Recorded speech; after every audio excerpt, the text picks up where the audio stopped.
All right, let's get right into it. Today, we're talking about something that is, frankly, a huge deal in the crypto space, the integration of Monero, the king of privacy coins, with THORChain. And believe me, this isn't just some minor tech update. We're talking about a massive step forward for anyone who cares about financial privacy. But before we get into the nuts and bolts, let's just zoom out for a second. With regulators breathing down everyone's necks and exchanges getting stricter by the day, you have to wonder, right?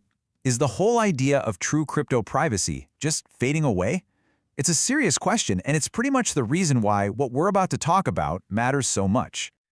Okay, so let's really unpack that. To get why this THORChain news is such a game changer, you've got to understand the tough spot that privacy-focused crypto users are in right now. And yeah, this really lays out what's going on. It's like a pressure cooker.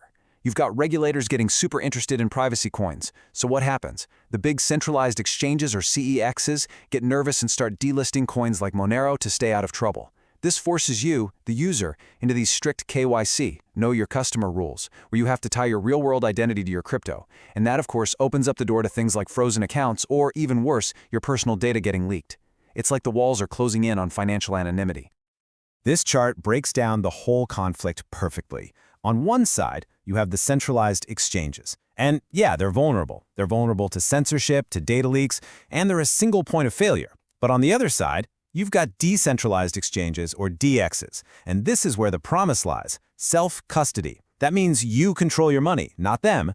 Resistance to censorship, and way better privacy because there's no central company hoarding all your data. And this is the core of the whole problem, isn't it? If you're holding Monero specifically for its privacy, but then you go to trade it on a centralized exchange, well, you've just defeated the entire purpose. You're taking this private, anonymous asset and basically stamping your name and address right on it. It's a huge contradiction that's been a headache for Monero users for a long, long time.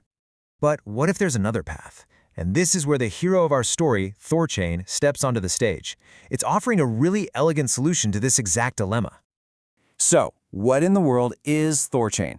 The easiest way to think about it is like a universal translator for crypto. It's this decentralized network that lets you swap the real assets, I'm talking native Bitcoin for native Ethereum, directly with no middleman. No company is holding your funds or taking a cut of the trade in the middle. The key phrases here are decentralized and non-custodial. It's all you. No IOUs, no weird wrapped tokens. And this is it. This is the big headline. THORChain has officially become the first decentralized exchange ever to support native Monero swaps. Seriously, this isn't just a small step. It's a massive breakthrough for privacy in the world of DeFi.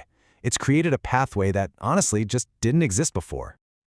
All right, so we get it. It's a big deal. But how does it actually work under the hood? Let's break down the mechanics of these native swaps. So the real magic here is in this idea of a native swap. See, a lot of other cross-chain solutions use what are called wrapped tokens. These are basically IOUs, promises that are backed by some central company holding the real assets somewhere. A native swap? Totally different. It's a direct, peer-to-peer trade of the real thing, right on its own blockchain. And for privacy, this is a huge, huge deal because you're cutting out that third party and all the risk that comes with it.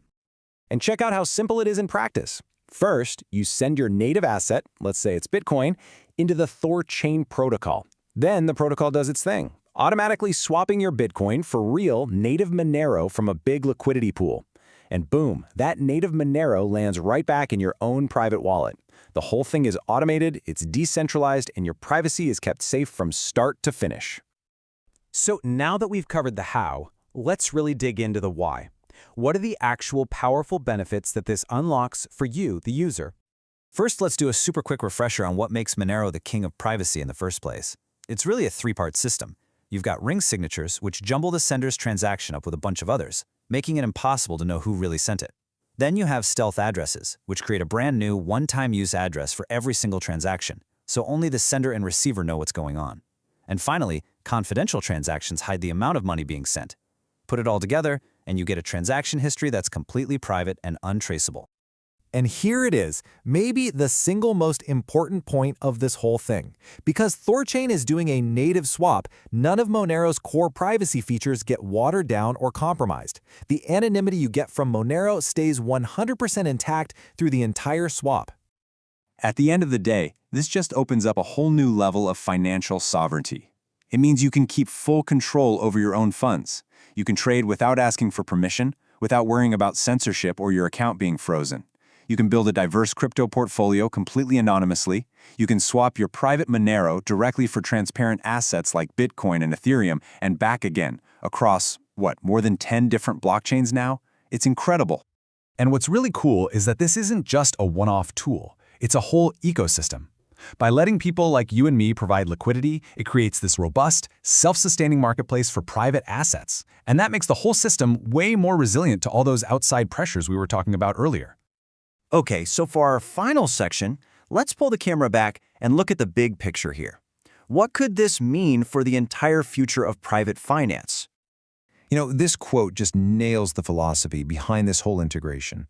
It's all about empowerment. It's about giving regular people the tools to manage their own financial destiny in an environment where you don't have to trust a bank or an exchange. It's about freedom from that constant institutional oversight. So really, this is so much more than just a new feature on a platform. It's a statement. It's a powerful declaration in this big, ongoing debate about our right to financial privacy. It proves that there's a real, legitimate demand for these kinds of decentralized and private tools, completely pushing back on the idea that they're only for bad actors. And that really leaves us with one last big question to chew on. As the walls of the traditional financial system seem to be closing in, with more and more regulation, could true decentralization be privacy's last stand? Is this the final frontier for preserving our right to financial privacy? Something to think about. Thanks for tuning in.